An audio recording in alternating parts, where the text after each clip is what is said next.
سلام برعکس یوتیوب، سوال اختصاصی هستم با مهری جون. برای برنامه داستانه مهاجرته برای کسایی که میخوان از ایران بیان آپدیتی بشن که بدونن برای اپریل می 2025 این ویدیو. به قول معروف دیروز کوئسچن باکس گذاشتیم، توی ویدیو قبلی هم کامنت گذاشته بودین یه سریا و قراره جواب رو بدیم. برای کسی که میخواد بیاد جالبه، برای کسی هم که نمیخواد بیاد هنوز جالبه، چون چیزی یاد بگیری چه جوری الان دارن کشور رو اداره میکنن که بعد میخوام بریم رأی بدیم میگیم این خوب نیست اون بد نیست، فقط بدونیم داستان چیه. خب برعکس آقا، برای مثال میخوایم یه نفر که بچه‌ای که توی اپیزود قبلی دیده بود و تماس گرفته بود و میاریم روی خط و باهاش صحبت میکنیم، سوال میپرسن، همونجوری که یه نفر اگه مثلا فکر کن اگه ما نبودیم الان همینجوری بود، ایشون زنگ میزد به ایشون و این اتفاق میافتاد. بعد دیگه گوش بدیم ببینیم چی میشه. برو بریم. سلام به سهیل عزیز و فقط خانم بانی. سلام، خوب هستی؟ مرسی قربونتون. من تقریبا هر روز شما رو توی یوتیوب میبینم. دمت واقعا گرم. من نمیدونم چجوری باید تشکر کنم، اگه جلو بودی جای پرایوت تو بوس میکردم.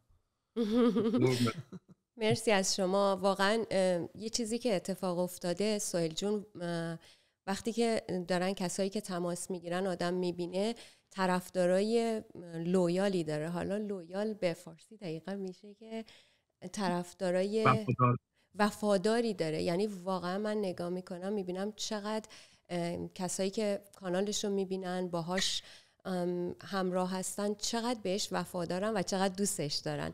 امیدوارم خدای دمتون گرم. یعنی واقعا داشتم چند وقتی که دوستان میگفتم من هر وقت هر جا کسی میبینم که منو میشناسه آدم حسابیه. یعنی همیشه آدمای درست حسابی میان جلو یعنی بدترین منم. هیچ کسی هیچ موادی نمیزنه، هیچ کاری نمیکنه، هیچ خلافی نداره.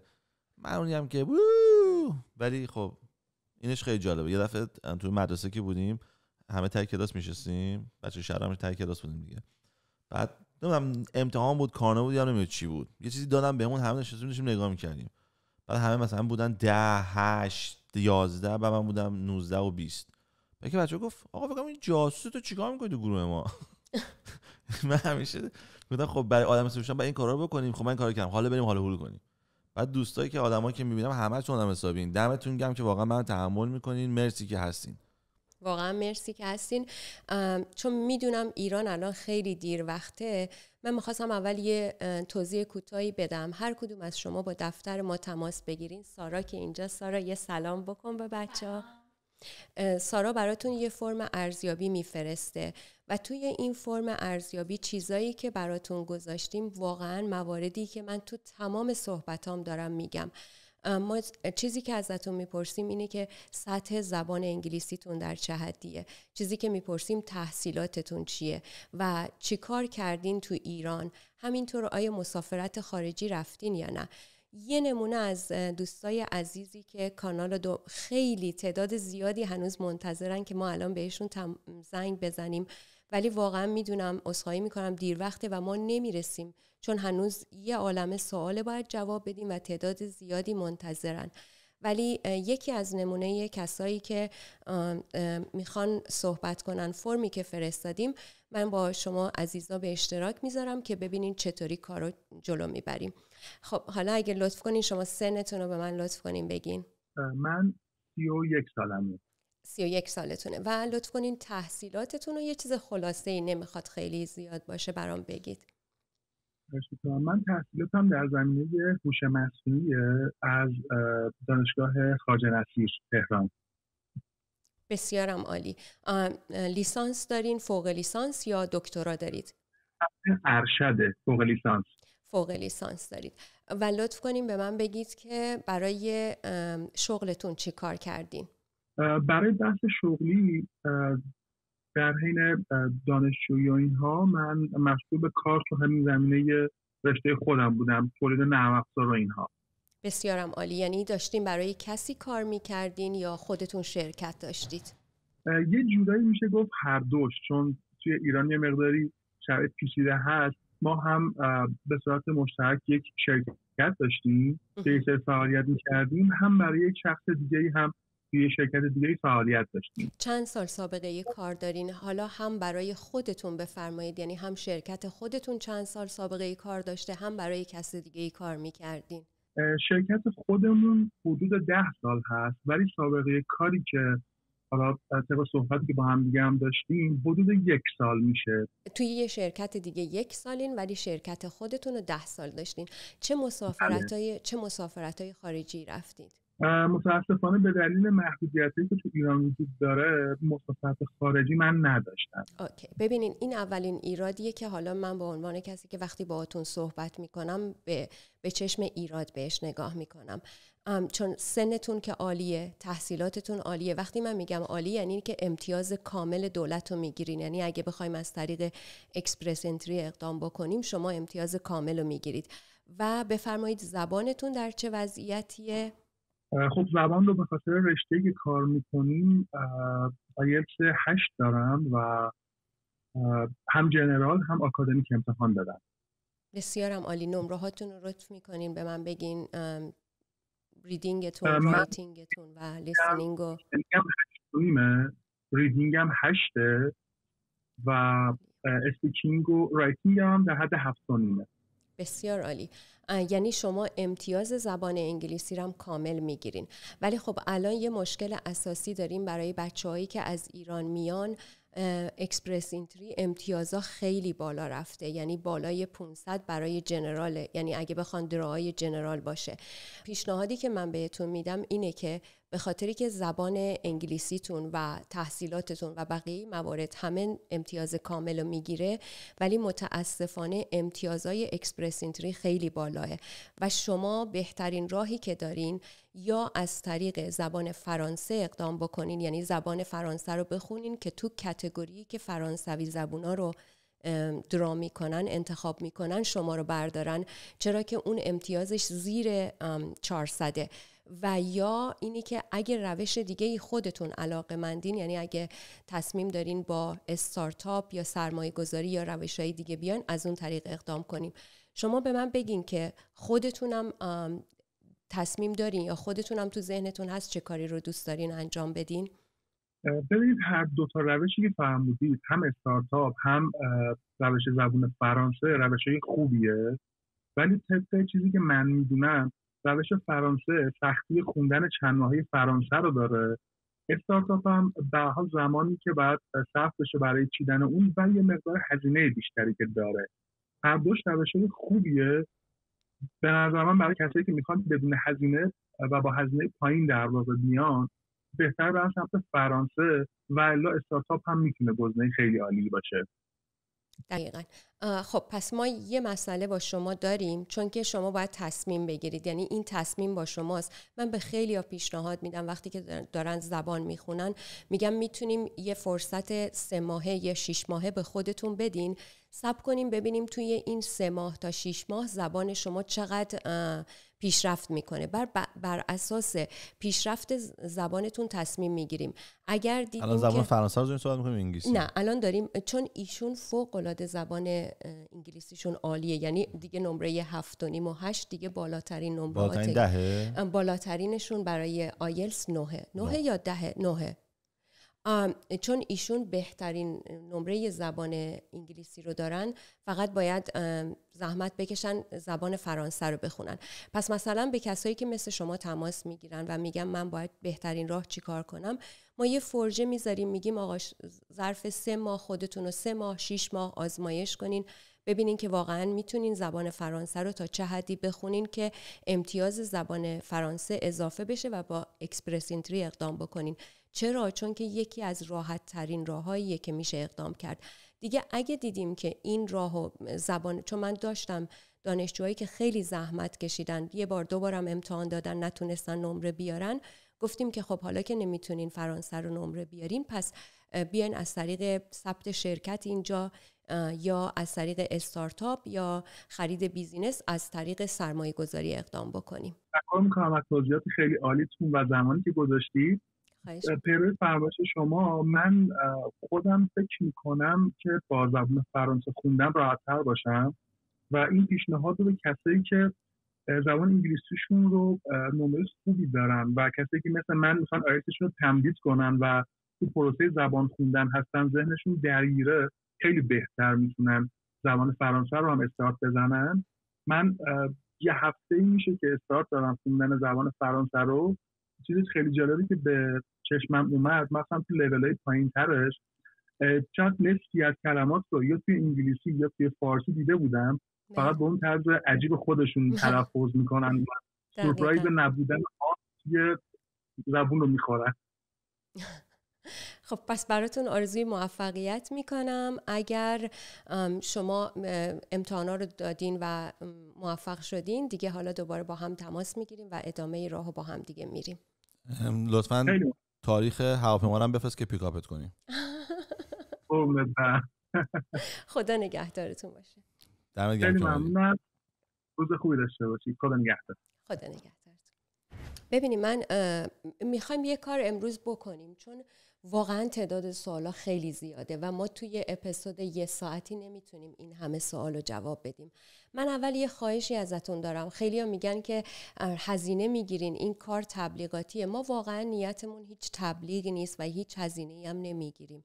شما یعنی یه فرمی رو که 5 تا سوال رو جواب بدین، اونم 5 تا سوال شامل اینه که سنتون چند سالتونه، چقدر زبان میدونین، تحصیلاتتون چیه و سابقه سفرتون چیه و چقدر توان مالی دارین. فکر نمی کنم این 5 تا سوال خیلی وقت شما رو بگیره، ولی این 5 تا سوال باعث میشه که خیلی برای بدونیم چندیم. دقیقاً بدونیم دقیقاً با هم دیگه چندیم. و الان کاری که میکنیم اینه که خب تو کامنت ها خیلی سوال پرسیده بودین. من سعی میکنم 2 دسته امروز سوالا رو 2 دسته کنیم. یه دسته سوالایی برای کسایی که تو ایران بودن، عزیزایی که ایران بودن سوال میپرسن ما چجوری بیایم، و یه دسته سوالایی برای عزیزای ایرانی که الان تو کانادان، چون واقعا بیشترین سوالا این بود که ما الان تو کانادا هستیم، واقعا باید چی کار بکنیم. ببینید شما بذارید اول شروع کنم راجع به کسایی که دوستای عزیزی که محبت کرده بودن، کامنتای قشنگی گذاشته بودن و گفته بودم ما واقعا الان توی کانادا چی کار بکنیم. شما باید هنوز، بازم روی حرفم، ایرانی‌ها خوشبخت‌ترین آدمان فعلا توی کانادا. چرا؟ چون ویزاهای کار 3 ساله دارن. شمایی که ویزای کار 3 ساله داری یعنی هنوز 3 سال دولت به شما این فرجه رو داره که بیای و خودتو آماده بکنی برای کارهای مقدماتی که PR بگیری. برنامه‌هایی که دولت باز کرده برای PR، یکی از بهترین برنامه‌هایی که باز کرده برنامه‌های پرستاران خانگیه. ما توی اپیزود قبلی راجع به این برنامه صحبت کردیم و شما عزیزانم ببینین، اگه یه خانم آقای امروز تماس گرفته بودن، آقا خودشون مهندسی ساختمان داشتن و داشتن توی یک شرکت کانستراکشن کار میکردن، ولی گفتن چون من خودم مشغولم من نمیتونم این کار رو انجام بدم، ولی خانومم میتونه این کار رو انجام بده.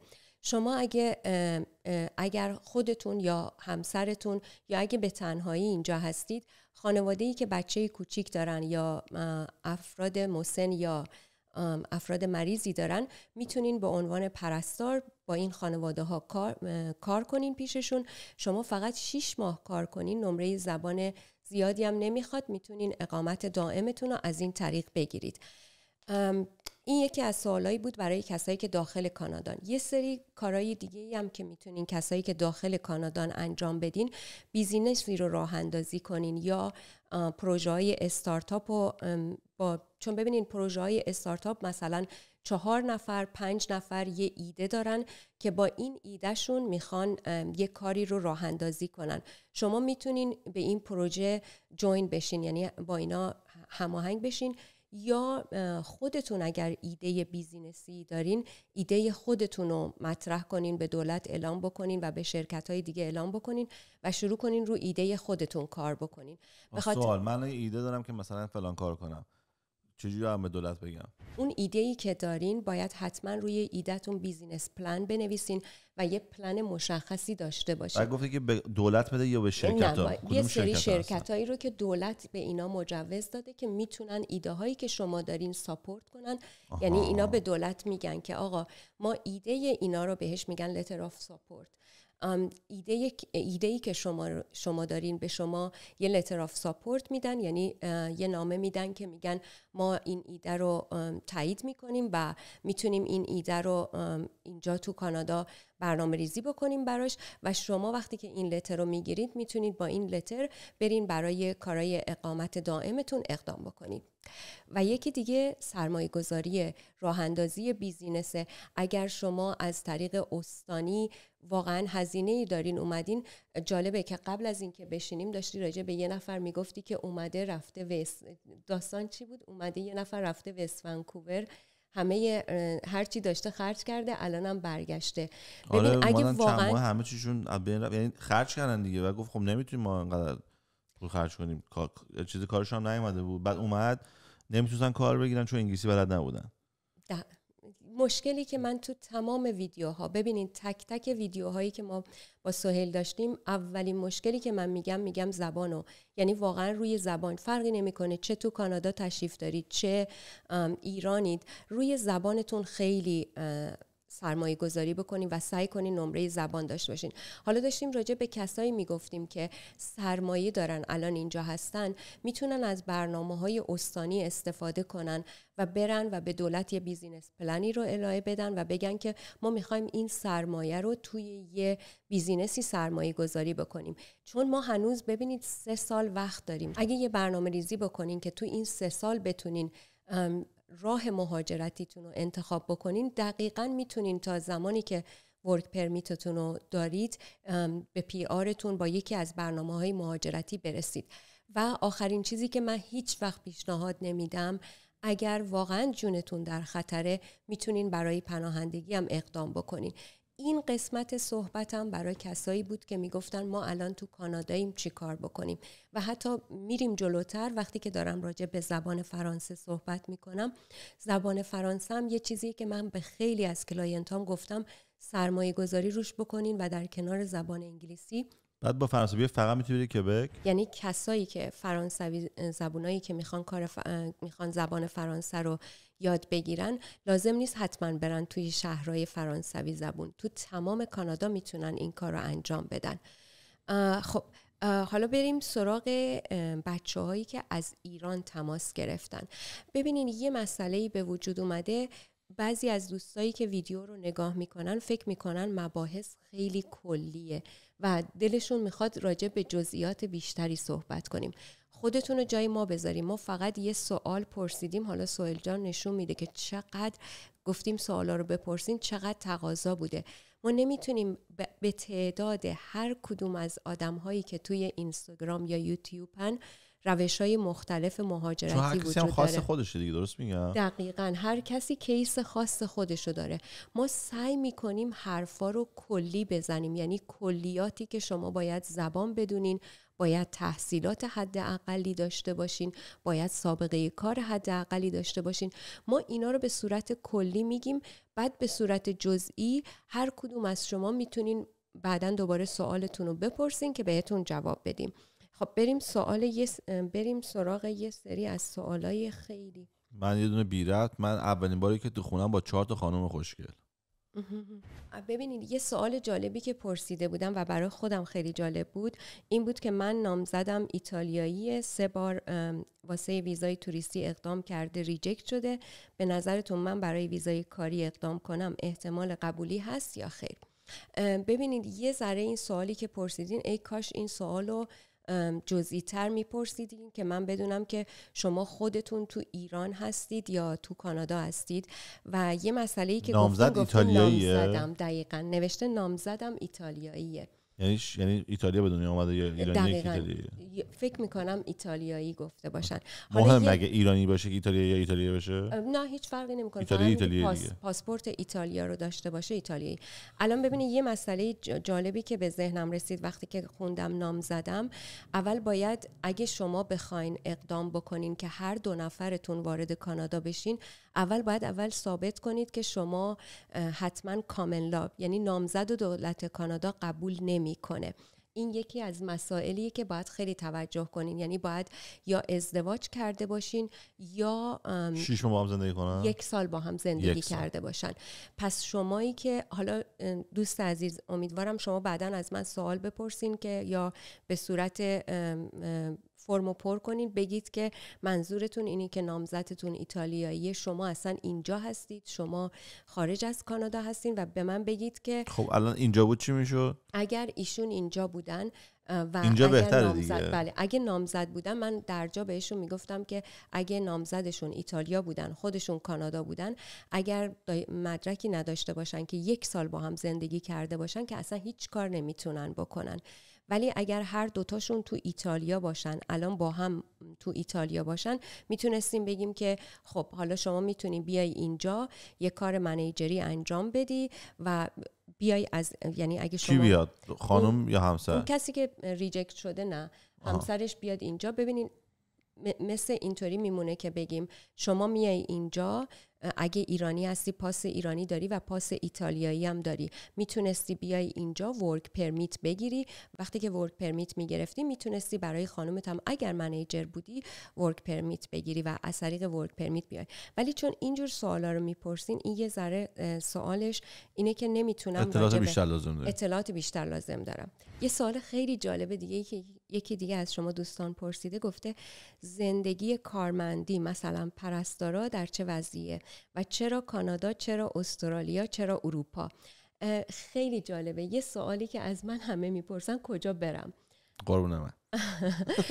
خیلی جالبه. یعنی اکثر شما عزیزان از من میپرسین استرالیا بهتره، کانادا بهتره یا اروپا بهتره؟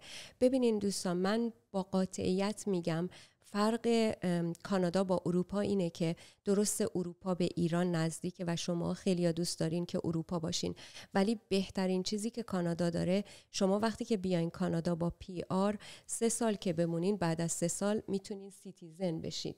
ولی مسئله‌ای که تو اروپا داره، شما اگر سالهام اروپا بمونید، یعنی من الان کسایی رو دارم که 8 سال 10 سال اروپان ولی علیرضا جی 20 سال اونجاش، بهش گفتم پرزیدنتتون پرایم مینیستر دارن یا پرزیدنت فرانسه؟ فکر کنم پرزیدنت دارن. من که نمیدونم، ولی هر کی رئیسشونه پرزیدنته. گفتم از تو کمتر تو فرانسه بوده. هنوز نداره پاسپورت فرانسه رو. ببینین دقیقاً همینه. شما وقتی با یه برنامه ریزی دقیقی، البته قوانین مهاجرتی استرالیا هم بهتره، ولی اگه با یه برنامه ریزی دقیقی بیاین کانادا، شما در نظر بگیر که وقتی که بیای کانادا 3 سال تو کانادا با PR باشی، بعدش میتونی اقدام بکنی و سیتیزن کانادا بشی و تقریبا میشه گفت این برنامه بی‌نظیره. یعنی استرالیا چقدره؟ اونو نمیدونم، باید از یه وکیلی که کار استرالیا میکنه بپرسیم. من یه رفیق داشتم اومد اینجا، فوق العاده آدمای باحال و فوق العاده پولدار، یعنی تو دلت میخواد که اینا تو شهر تو زندگی کنن، ولی نتونست مال کانادا رو بگیره. بعد از 4 سال رفتش استرالیا، مال استرالیا رو گرفت. ببین دقیقاً همینجوره. الان یه رقابت شدیدیه بین کشورهای مهاجرپذیر که بتونن کسایی که میان بتونن اینا موندگار بشن و از طریق راههای قانونی بمونن توی کشور. مثلا کانادا بهتر شده؟ الان متاسفانه همیشه کانادا بهترین بود، ولی الان اخیراً کانادا به خاطر سیاست‌های اشتباهی که تو ویدیوی قبلی صحبت کردیم داره ویزاها رو کمتر میکنه، هم ویزاهای موقت و هم ویزاهای دائم. خب برعکس من میام حالا میخوام سوالایی که از اینستاگرام پرسیدین رو من میپرسم دیگه، زیاده، فکر میکنم شمولم بالای 100 تا سواله، بین 100 تا 150 تا سواله. برای همین من مثلا بگو 5 تا 10 تاشو دیگه جواب میدیم، هر کدومش باحال باشه. کسی که جواب نمیدن معذرت میخوام. سویا جون لطفاً بپرسید اگر در خارج ایران مشغول تحصیل باشیم استودنت ویزا اوکی هست؟ بله، اگه بخوایم برای یکی از بهترین روش‌هایی که من هنوزم قاطعانه میگم برای کسایی که میخوان بیان کانادا، یه روش خیلی خوبیه از طریق دانشجویی که میگن استودنت ویزا. چرا خوبه؟ چون شما اگر تو هر کشوری مدرک لیسانس داشته باشی، ولی ببینیم من الان دارم راجع به این صحبت میکنم که مدرکتون حتما باید لیسانس باشه. شما اگه تو هر جایی درس بخونی، درسشو خونده باشه، لیسانسو گرفته، حالا میخواد ادامه بده. بله، برای ادامه برای فوق لیسانس و برای دکترا بهترین جای دنیا کاناداست. یعنی من هنوز قاطعانه روی این مسئله پافشاری میکنم که بله، برای شماهایی که از ایران اومدین بیرون، ببینین الان حداقل میتونم بگم تعداد خیلی زیادی از بچه‌هایی که رفته بودن انگلیس درس خونده بودن، بچه‌هایی که آلمان درس خونده بودن، بچه‌هایی که کشورهای دیگه درس خونده بودن و حتی ترکیه، اینا رفته بودن اونجا و لیسانساشون رو گرفته بودن، برای فوق لیسانس یا دکترا اومدن کانادا. مخصوصا یه سری برنامه‌ها و یه سری رشته‌هایی توی کانادا مثل رشته‌های بچه‌های آیتی، بچه‌های کشاورزی، مهندسی‌ها، اینا وقتی که میان وارد اینجا میشن و 1 سال فوق لیسانس میخونن، بعد میتونن از طریق روش‌های مختلفی PR بگیرن. نایس. خب پس حرفمون پس بچه‌ای شد که حتما بیان برای دوره فوق لیسانس و یا دکترا. سوال بعدی زده اگه بخوام بیان تو بیزنس تو کانادا چطوره شرایط تحصیل چطوره؟ یعنی گفته تو کانادا چطوره و خلاصه آخرش سوالش که چه شهری تو کانادا آب و هوای بهتری داره. بهترین آب و هوا رو ونکوور داره دیگه. 100% بهترین آب و هوا رو ونکوور داره و اگه شما تورنتو داره برف میاد همین الان. شما یه چیز خیلی جالب، دقیقاً یه چیز خیلی جالب بهتون بگم دوستای عزیزم، اگر شما صاحب یه بیزنسی در ایران هستید و حداقل 2 سال سابقه مدیریتی دارید، میتونین اقدام بکنین از یکی از برنامه‌های استانی که من هنوز اعتقادمه که استان BC که ما تو استان BC زندگی میکنیم یکی از بهترین برنامه‌های استانی رو داره برای سرمایه گذارا، کارآفرینا.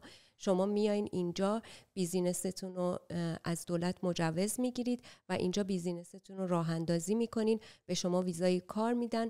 اگه بیزینس رو راه اندازی بکنین و 1 سال ران بکنین به شما اقامت دائم میدن. یعنی ببین کدوم استان یه همچین برنامه‌ای داره. واقعا خیلی من بابام به این راحتی من قبول نکرد به فرزندش 6 ماه طول کشید. چقدر من گریه کردم. به نظر شما چه شغلی ها تو ایران یاد بگیرن که اینجا بتونن بگم اونو داریم؟ دوستای عزیزم اگه اپیزود قبلی رو گوش کرده باشین من دقیقاً راجع به این مسئله صحبت کردم. یعنی قرارمون بر این بود که هر تخصصی تو ایران یاد بگیریم. ببینید من حتی اسمم روش نمیذارم، نمیگم مثلا برین فلان تخصص، من میگم از شیرینی پزی، از آشپزی، از برق کاری، از لوله کشی، هر کاری که رو یاد بگیرین یه هنره. از تعمیر ماشین.